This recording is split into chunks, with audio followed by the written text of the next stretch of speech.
அனைவருக்கும் வணக்கம். இப்போ பார்க்க போகிற கொஸ்டின் பார்த்தீங்கன்னா கொஸ்டின் நம்பர் 29 ஃபில் இன் த பிளாங்க்ஸில் இருக்குது. Question number 29. So last year அந்த குரூப் 2 2025 ஜென்ரல் இங்கிலீஷ் கொஸ்டின் தான் நம்ம பார்த்துட்ருக்கோம். கிட்டத்தட்ட 28 கொஸ்டின் நம்ம டிகோட் பண்ணியாச்சு.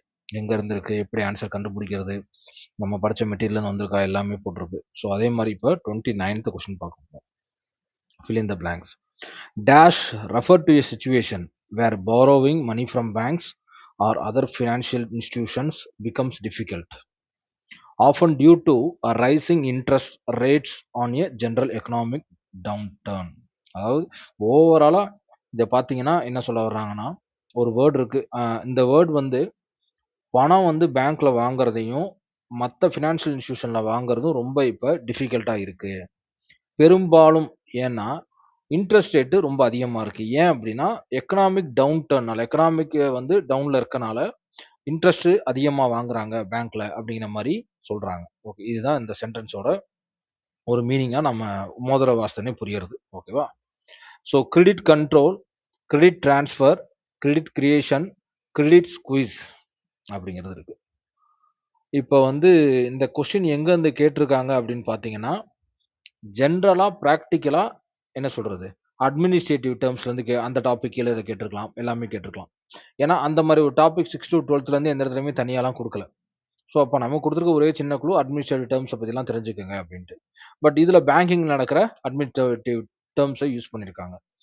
பட் இது மூணுக்குமே இப்போ கொஸ்டின் நமக்கு நல்லா புரியுது. பட் ஆனால் கிரெடிட் டிரான்ஸ்ஃபர்னா பணத்தை மாற்றுறது, கிரெடிட் கிரியேஷனுங்கிறது என்ன மீனிங்கிறது உருவாக்குறது, கிரெடிட் கண்ட்ரோல் அப்படிங்கிறது வேற.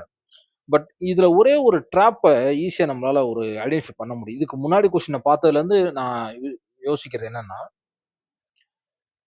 டிரான்ஸ்ஃபர்ங்கிற ஒரு வார்த்தை நமக்கு தெரியும், கிரியேஷனுங்கிற ஒரு வார்த்தை நமக்கு தெரியும், கண்ட்ரோலுங்கிற ஒரு வார்த்தை நமக்கு தெரியும். ஸ்குவீஸ் அப்படிங்கிறது ஒரு வொக்காபுலரி டேர்மா இருக்கலாம்.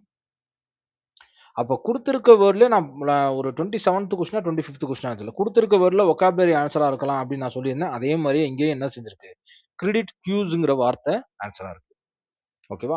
அப்ப இந்த மாதிரி கொஸ்டின்ஸ் வரும்போது முடிஞ்ச அளவு நமக்கு டைரக்டா மீனிங்கா கொடுத்துருக்க ஆன்சர்லாம் தூக்கி விட்டுட்டு, நமக்கு தெரிஞ்ச டைரக்டா யூஸ் பண்ற இங்கிலீஷ் வேர்ட்லாம் தூக்கிட்டு இந்த மாதிரி வொக்காபுலரி யூஸ் பண்ண வேர்டு ஆன்சரா இருக்கலாம். கிரெடிட் ஸ்குவீஸ்ங்கிறது ஆன்சர். ஓகேவா? ஸோ அப்போ இந்த மாதிரி கொஸ்டின்ஸ்லாம் வந்து காமன் சென்ஸ்ல நம்ம ஆன்சர் பண்றது. ஓகேவா? கிரெடிட் டிரான்ஸ்ஃபர்னா என்ன, கிரெடிட் டிரான்ஸ்ஃபர் அப்படிங்கிறது பணம் ஏறுறது. கிரெடிட் கிரியேஷன் ஒரு வார்த்தையே கூட இல்லாம இருக்கலாம். 2 இங்கிலீஷ் வேர்ட் அவங்க கம்பைன் பண்ணி கூட நம்ம கன்ஃபியூஸ் பண்றது கொடுக்கலாம்.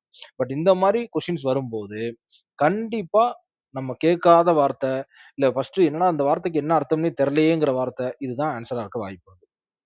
பாயிண்ட் அவுட் பண்ணி சொல்லணும்னா வொக்காபுலரிக்கு பிரிஃபரன்ஸ் கொடுங்க. ஓகேவா? ஸோ இந்த மாதிரி கொஸ்டின் வந்து கண்டிப்பா ட்ராப் தான், கண்டிப்பா டிஃபிகல்ட் தான்.